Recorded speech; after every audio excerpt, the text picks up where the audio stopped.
युवा सेना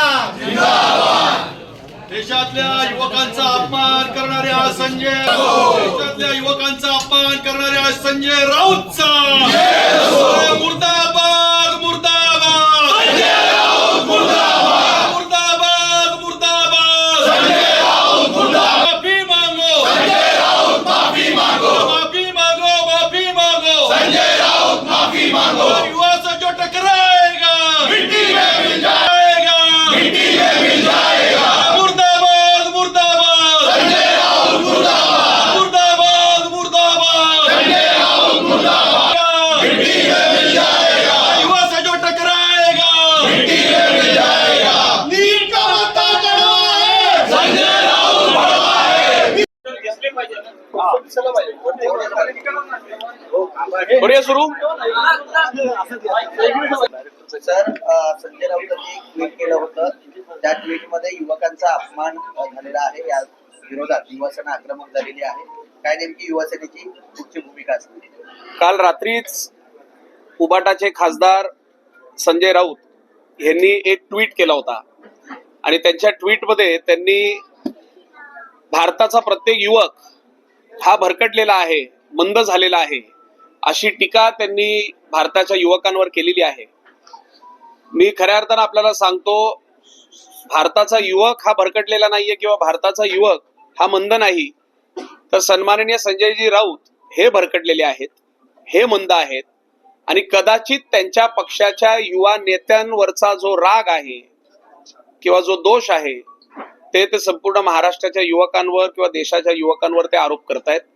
मी संजय राऊतांना एवढंच सांगू इच्छितो की आज भारत देश हा देशाचे सन्माननीय पंतप्रधान नरेंद्र मोदी साहेब, राज्याचे लोकप्रिय उपमुख्यमंत्री आमचे नेते सन्माननीय एकनाथजी शिंदे साहेब यांच्या विचारांवर, यांच्या नेतृत्वावर चालणारा हा युवक आहे आणि भारत देश हा प्रगतीच्या पथावर चालणारा एक देश म्हणून आज आपल्या देशाची ही ओळख झालेली आहे. त्यामुळे युवकांवर टीका करणे, कधी महिलांवर टीका करणे, देशाच्या प्रत्येक गोष्टीवर टीका करणे, विकासावर टीका करणे हे संजय राऊतांची सवय झालेली आहे. त्यामुळे आज युवा सेना म्हणून आपण पाहू शकता की ही उपस्थित असलेली जी आमची युवा सेना आहे ही काय मंद नाही, ही भरकटलेली युवक नाहीयेत. ही युवक देशाची सेवा करण्यासाठी पुढे आलेली आमची युवक आहेत. महाराष्ट्राची सेवा करण्यासाठी ही युवक पुढे आलेले आहेत आणि निश्चितपणे आदरणीय एकनाथ शिंदे साहेब, डॉक्टर श्रीकांत शिंदे साहेब यांच्या नेतृत्वावर महाराष्ट्राला पुढे नेण्यासाठी हे सर्व युवक हे येणाऱ्या काळामध्ये सुद्धा चांगलं काम करत राहणार, हे आज मला आपल्याला या पत्रकार परिषदेच्या माध्यमातून सांगायचं आहे.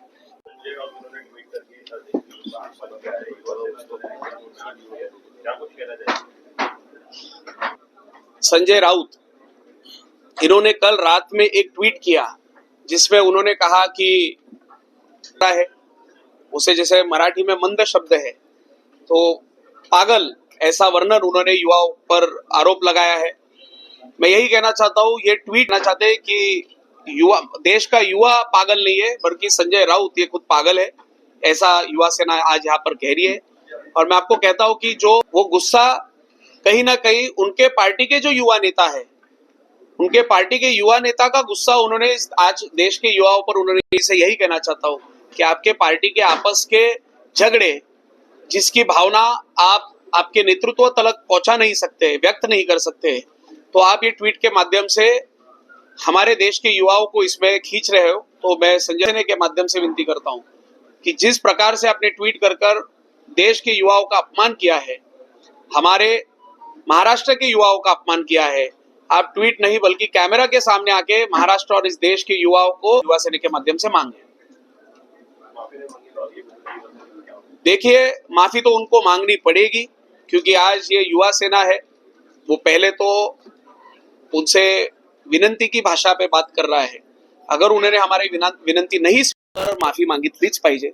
महाराष्ट्राच्या युवकांची माफी, देशाच्या युवकांची त्यांनी माफी मागितली पाहिजे. आज प्रधानमंत्री श्री नरेंद्र मोदी साहेब हे युवकांना पुढे नेत आहेत. आज तुम्ही बघा की भारत देश स्टार्टअप्स असतील, वेगवेगळे व्यवसाय असतील, हे सगळे पुढे नेण्यासाठी आज युवकांना पुढे नेण्याचं काम हे आदरणीय मोदी साहेब करतायत, आदरणीय शिंदे साहेब करतायत, महाराष्ट्रामध्ये आदरणीय देवेंद्रजी फडणवीस साहेब करतायत.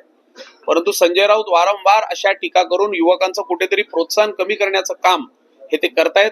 म्हणून युवा जो आहे तो भारताची ताकद आहे, युवा जो आहे तो या महाराष्ट्राची ताकद आहे, हे भविष्य युवकांचं आहे आणि अशा पद्धतीने युवकांवर टीका करणं हे चुकीचं आहे, हे मी आज आपल्याला या ठिकाणी सांगतोय. प्रामुख्यानं युवा सेना एकच मागणी करते की संजय राऊतांनी जसं ट्विट करून युवकांचा अपमान केलेला आहे, संजय राऊतांनी कॅमेऱ्याच्या समोर येऊन महाराष्ट्राच नव्हे तर संपूर्ण देशाच्या युवकांची माफी मागावी, ही आमची त्या ठिकाणी विनंती असणार आहे. आणि निश्चितपणे जर त्यांनी माफी मागितली नाही तर शिवसेना स्टाईलने, युवा सेने स्टाईलने आम्ही जे आंदोलन करायचं आहे ते संपूर्ण महाराष्ट्रामध्ये संजय राऊत यांच्या विरोधात आंदोलन करणार आहोत. सर पुढाकार घेऊन तिथं सरकार उद्धव टाकलं होतं, यानंतर संजय राऊतांनी देखील याच्यावर वक्तव्य केलं होतं. त्यामुळे अशा प्रकारची वक्तव्य करून कुठेतरी तरुणांची माती वळवण्याचं काम होतंय का? 100% आज आपण पाहू शकता की नेपाळमध्ये ज्या जेन्झी मतदारांनी पूर्ण तिथलं जे सरकार आहे त्या सरकारला पूर्ण बदलून टाकलेलं आहे आणि कदाचित अशाच पद्धतीने युवकांना म्हणजे कन्फ्यूज करण्याचं काम, त्यांना त्यांचं माइंड डायव्हर्ट करण्याचं काम कदाचित ह्या नेते मंडळींकडनं होत आहे. पण शेवटी हा भारत देश आहे, ही महाराष्ट्र आहे आणि महाराष्ट्राचा जो युवा आहे तो सुसंस्कृत युवा आहे. त्यामुळे महाराष्ट्राच्या युवकाला माहिती आहे की त्यांचा विश्वास जो आहे तो आदरणीय मोदी साहेबांवर, महाराष्ट्रामध्ये आदरणीय शिंदे साहेबांवर आहे आणि त्यामुळे अशा कुठलीही पावले उचलणार नाही. परंतु सर्व महाराष्ट्राच्याच नव्हे तर संपूर्ण देशाच्या युवकांकडनं आम्हाला मागणी, युवा सेना म्हणून आमच्या सगळीकडे मागणी येतात. म्हणजे आज आपण पाहू शकता हे काय विषय फक्त मुंबई ठाणे मर्यादित नाहीये. आज हा जो राग आहे आपण पाहू शकता की महाराष्ट्रातून आलेले सर्व युवा सैनिक आहेत, हे महाराष्ट्रातून आलेले आमचे युवा सैनिक ह्यांचा हा राग या ठिकाणी व्यक्त करण्यासाठी ते आज या ठिकाणी आलेले आहेत. आणि म्हणून मी आपल्याला सांगतो की जर त्यांनी माफी मागितली नाही तर आम्ही निश्चितपणे शिवसेना स्टाइल ने आंदोलन करणार आहोत. क्या करके उन्होंने ट्वीट किया है हमको पता नहीं, लेकिन महाराष्ट्र ही नहीं तो पूरे देश के युवाओं को भड़काने का काम, उन्हें क्रोधित करने का काम ये संजय राउत जी कर रहे हैं. इसके लिए मैं इनका युवा ये देश के प्रधानमंत्री श्री नरेंद्र मोदी साहब पर विश्वास रखता है, उनके नेतृत्व पे विश्वास रखता है. महाराष्ट्र के हमारे नेता, राज्य के उप मुख्यमंत्री श्री एकनाथ शिंदे इस प्रकार से नेपाल की परिस्थिति थी, वो परिस्थिति आपको हमारे इस भारत देश में देखने नहीं मिलेंगी. भले इन्होंने कितना भी युवाओं को भड़काने की कोशिश की, फिर भी ये महाराष्ट्र और देश का युवा, ये संजय राउत जी का जो आरोप है वो देश के युवाओं पे नहीं, महाराष्ट्र के युवाओं पे नहीं, तो उनके खुद के पार्टी के जो युवा नेता है उनके ऊपर ये उनका आरोप है. और ये आरोप उन्होंने कहीं ना कहीं उसे डायवर्ट करने के लिए देश के युवाओं को आगे कर दिया है. अटेन्शन मध्ये येण्यासाठी प्रयत्न करत असतात, परंतु मी त्यांना स्पष्टपणे सांगतो कदाचित त्यांनी काल केलेला जो ट्विट आहे तो योग्य असू शकतो, कारण त्यांच्या पक्षामध्ये असलेले जे युवा नेते आहेत ते युवा नेता कदाचित भरकटलेले आहेत किंवा ते युवा नेते कदाचित मंद आहेत आणि कदाचित त्यांचं नाव न टाकता त्यांनी महाराष्ट्राच्या युवकांवर ही टीका केलेली आहे. मागील अनेक युवासेना काय आंदोलनाचा पवित्रा घेणार आहे या नाही, नक्कीच बघा, संजय राऊत यांच्यामध्ये संघर्ष सुरू आहे, कुठेतरी या संघर्षाचा राग या ट्विटच्या माध्यमातून आलाय. नाही, हे भांडणाचाच परिणाम मला दिसतोय. त्या दोघांमध्ये होत असलेल्या भांडणांमुळे कदाचित हे अशा प्रकारे ट्विट, आणि नेमकं रात्रीच्याच वेळेस हे ट्विट येत आहेत, त्यामुळे कदाचित तो कारण असू शकतो. शेवटी मेंटली थोडं आपण डिस्टर्ब झाल्यानंतर आपण आपल्या मनातल्या काही गोष्टी बोलण्याचा प्रयत्न करत असतो, आपण आपल्या घरच्यांशी बोलतो, आपल्या नेतृत्वांशी बोलत असतो. परंतु संजय राऊत साहेबांकडे आता नेतृत्व सुद्धा नाहीये, कारण त्यांच्याच पक्षाच्या वरिष्ठांसोबत काही पटत नसल्यामुळे त्यांनी कदाचित तो राग त्या ट्विटच्या माध्यमातून, ती भावना जी त्यांची होती त्या ट्विटच्या माध्यमातून त्यांनी व्यक्त केलेली आहे.